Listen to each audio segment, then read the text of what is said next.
Hello everybody, today is Thursday, October 20th, 2022.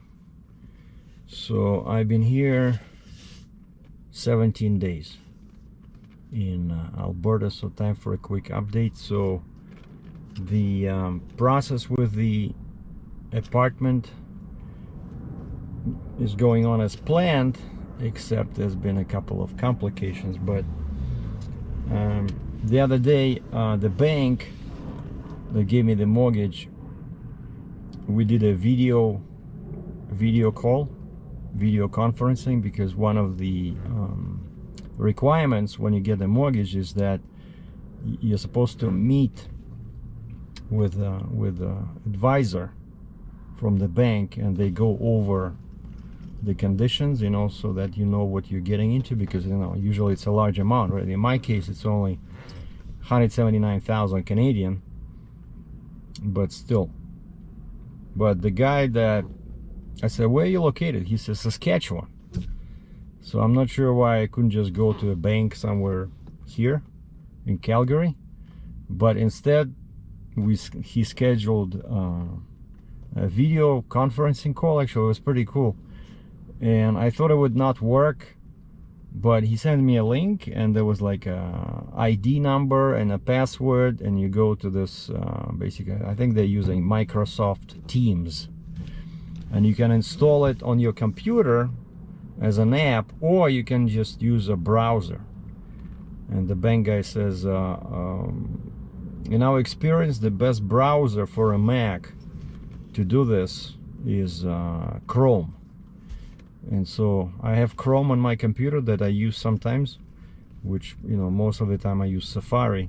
I just like it a bit more. But so I started Chrome and clicked on that link he supplied, and at the we agreed on a time, and like a couple of minutes before the time I clicked join, and then all of a sudden I see the face and we're talking. It's like, I think it's like, I only did this a couple of times before with my relatives in Russia. It was actually pretty cool, video call, because now everybody's doing this. But it was interesting. Anyway, so we went over all the conditions, and everything looked good. And then this was yesterday, and then yesterday, oh, and the guy says, by the way, you're doing all your banking from this bank B, let's say, where bank A gave me the mortgage. And he says, we would like to see, it would be great if you could do more business with us, because for now I only had like a line of credit with this bank, and so now I have a mortgage. And the guy says, well, we can pre-approve you for a Visa card with quite a good line of credit on it. And I said, pre-approved, or do I have to do anything? He says, no, pre-approved. I said, well, I already have a bunch of credit cards. And he says, well, the good thing about this one is that, he said, after 6 months you can move the balance to your line of credit. So really? So how does that work? He says, well, you can just basically tell us that you want to increase your line of credit by the same amount we gave you on the Visa, and then we'll just close the Visa. I said, cool, because a line of credit, especially unsecured one, it's not easy to get that one, and you definitely don't want to close them, because the interest is much lower than a typical credit card. And like the one I have, it's interest only. So basically, as long as let's say I'm in some kind of a difficult situation where I cannot make the payment, the minimum payment, I can just pay the interest. That's all they want. As long as you pay the interest only, like $40, $50 if you owe a lot of money, they don't care. Of course, you're not doing anything to pay over the balance, but it's just in an emergency, it's a very good thing. It's way better than a credit card. And so when they told me that this can be converted to an increased balance on my existing line of credit, I said, sign me up. And so the guy says, okay, we're gonna schedule another video call for this. And he says, well, I'll do it right online as we are talking via video link. And so next week I'm gonna do this again. So I'll probably need to get a bigger wallet now. But again, and actually, which is funny, because one thing I learned about banks is that, as you know, there's an old adage, what's the word? Adage? Basically an old saying that banks will lend you all the money in the world as long as you can prove to them that you don't need it. But when you need money, chances are, you know, they understand, okay, so if you need money, that means that you don't have enough money, so they're not gonna give it to you, right? So, but when you don't want it, they start throwing lines of credit at you, you know, credit cards. And so I really don't need this one. But, you know, as I taught my brother, I said, never say no to free money, you know. So anyway, so that was the video call. So the video call went good. And then we had the appointment scheduled. Like the next step is meeting with the law office, the guy that did a review of the condo documents. And actually he did find something interesting over there, but nothing, you know, nothing criminal.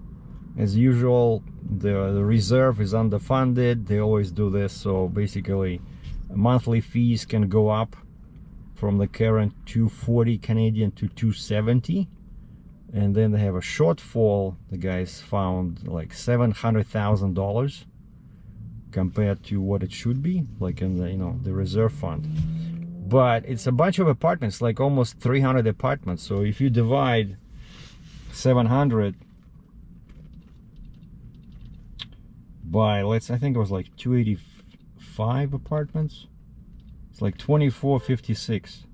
But mine is very small, so they said if they do like a special assignment, my share will be around $1,700. But I'm familiar with this. That's the problem. It's always the problem with you know, buying a condo, because you're responsible, like share wise, you know, depending on how big your apartment is, you're responsible for other people's, you know, like roofs and balconies and stuff like that. And so I'm glad that we did this condo documents review, so I know what the worst case scenario can be. But it's cool. And actually in my case, it's interesting that the company that built this, the developer, they kept a bunch of apartments and they rented them out, and then they sold the rest. And so my apartment is actually one of those that are owned by the developer, which they built this 5 years ago. And so because of this, because the developer owned the apartment, that's why they kept the condo fees artificially low, and they were not paying too much into the reserve fund, you know. So basically they were just trying to make money on this, right? But again, and there was some hail damage in 2020. There was a big claim in the summer of 2020. For some reason there was some massive hail in Calgary, Alberta, and it did a lot of damage to these buildings. But I don't know, my building, because there's like four blocks, and there was insurance claim. Also what they found is that now when they have insurance, there's a very big deductible on the, you know, anything where damage is concerned, like flood insurance, hail insurance, there's like a huge deductible. And so what the lawyer found, he says, my recommendation is you take out your own insurance on this, like $100,000, because that's like the humongous deductible. So basically if something happens like flood or anything like that, I'm responsible for like 100K of damage from my own pocket. And so that's definitely not a good scenario. So that's why it's always a good idea, you know, with condo, always do hire a lawyer to do condo review. And so they did that. I disclosed some of that to my bank. The bank said, no problem, it's between you and the lawyer, we don't care what they found. I said, okay. And so now the next step was the appointment with the law office, where, you know, I sign a bunch of documents, basically already like closing, right? And this is happening tomorrow. And we agreed on a time. She said, yeah, okay, this is the time, works for you. I said, yeah, fine. So I'm gonna drive over to the office in downtown Calgary, and I'm supposed to bring the bank draft, like the final payment, which is basically the down payment minus, I already paid them $7,000. And so I look at the amount. Oh, and she sent me this, she sent me an email yesterday, the paralegal that works with the lawyer. She says, Sergey, okay, please bring 2 pieces of ID and a bank draft for this amount. See attached, I've attached the invoice. And I look at the invoice, and my eyes are slowly starting popping out of my head, because the amount that she sent me the invoice for, even after I already paid the $7,000, was $39,833. I'm like, wait, what? If you take that and divide by 179,000 and multiply by 100, that's 25%. No, if you add 7,000. So basically, if I give them this 39.8 thousand plus the 7, it's 25%. And that's not what we agreed on with the bank, right? Like, that's what she wanted. But then I said, I cannot give you this. This is too much. I cannot afford this. And so we agreed on 20% plus 3,000, right? Which is like 21 or 22%.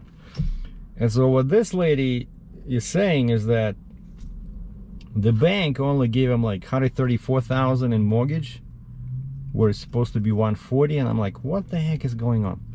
So, and this was like 4 o'clock yesterday, already end of the day. So I start calling this paralegal. She's not answering the phone. I send an email, no answer. I tried another paralegal. Everybody has voicemail. I tried the main lawyer.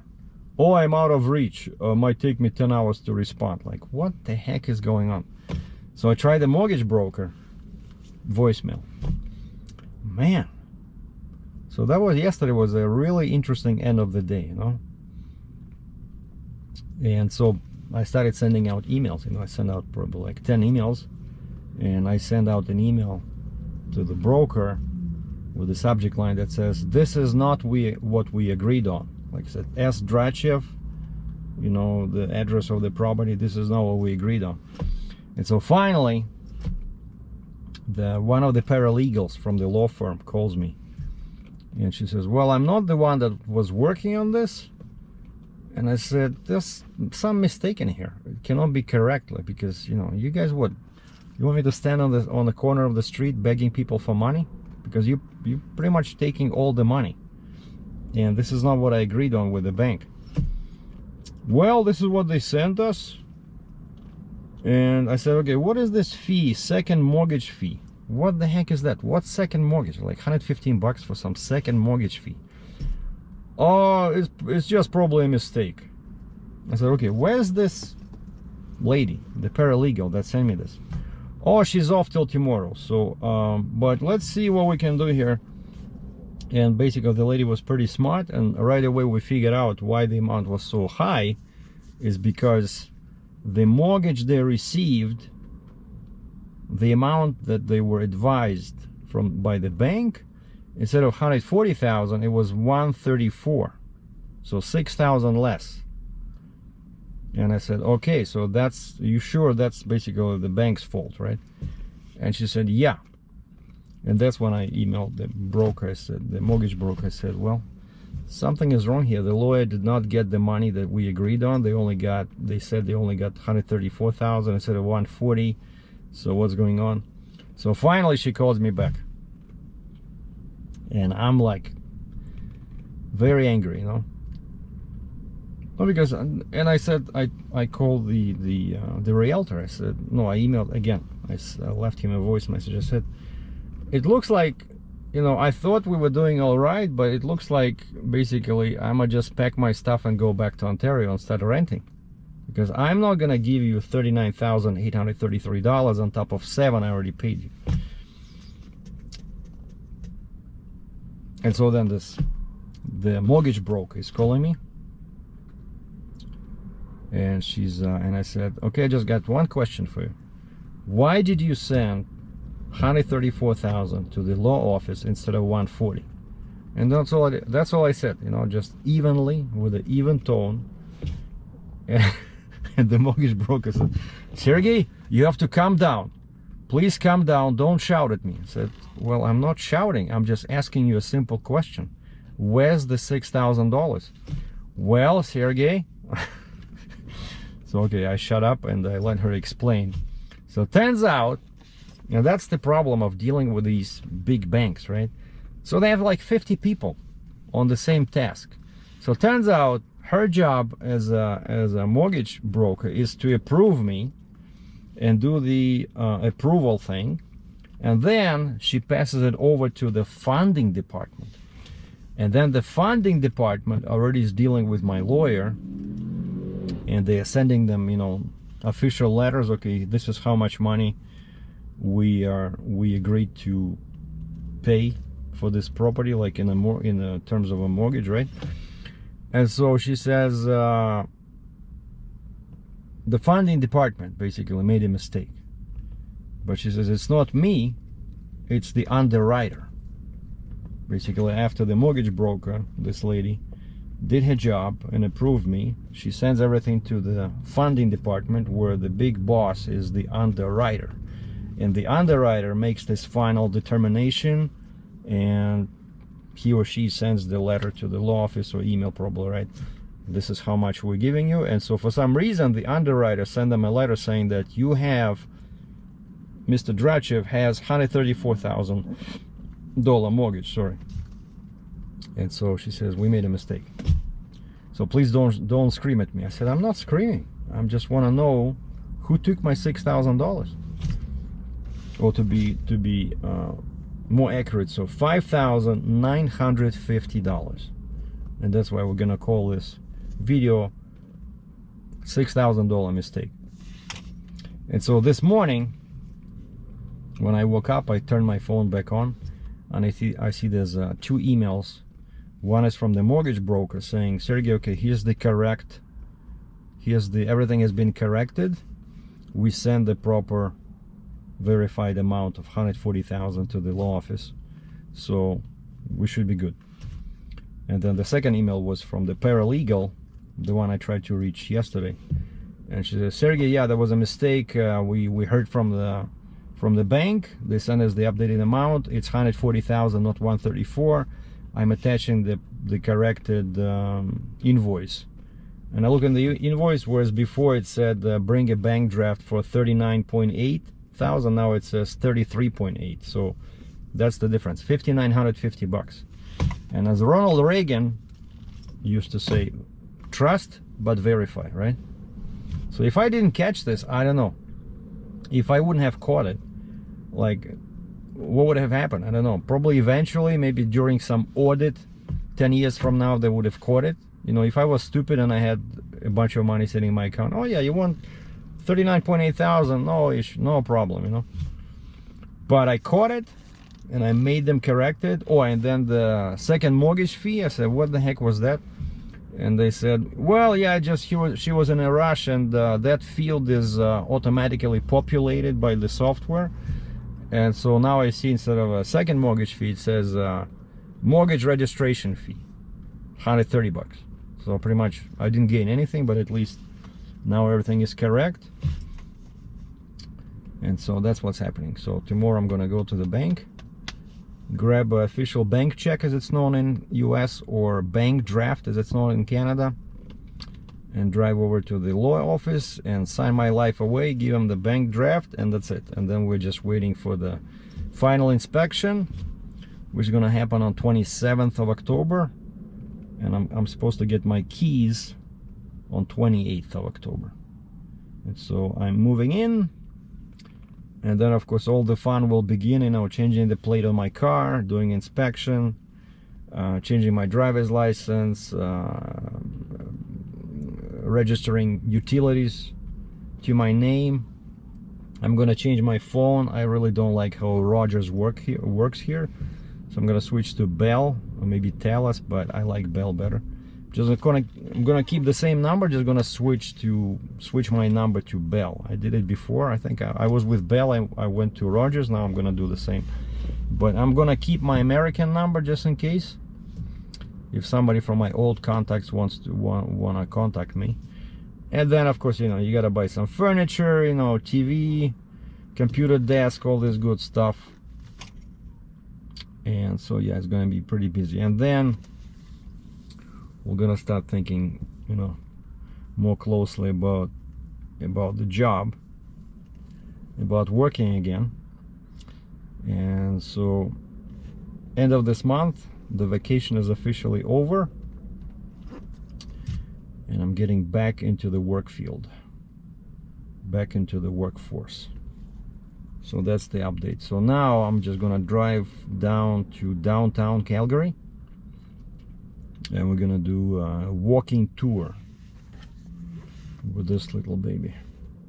I'm gonna put a camera on my backpack, and I did research. I found what streets are good for walking right in downtown. I found a parking lot, and I'm not gonna say anything. I'm just gonna walk around and then maybe increase the speed, so that I want you guys to, I never been there myself, so if I'm curious myself, but it looks like it's a very nice area, and the weather's getting worse and worse.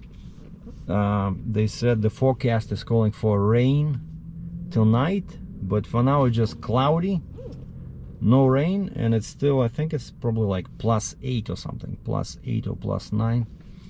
Oh, and the other news is I decided to close my Canadian Range channel, because I only had like 3 videos in there, you know, hardly any views.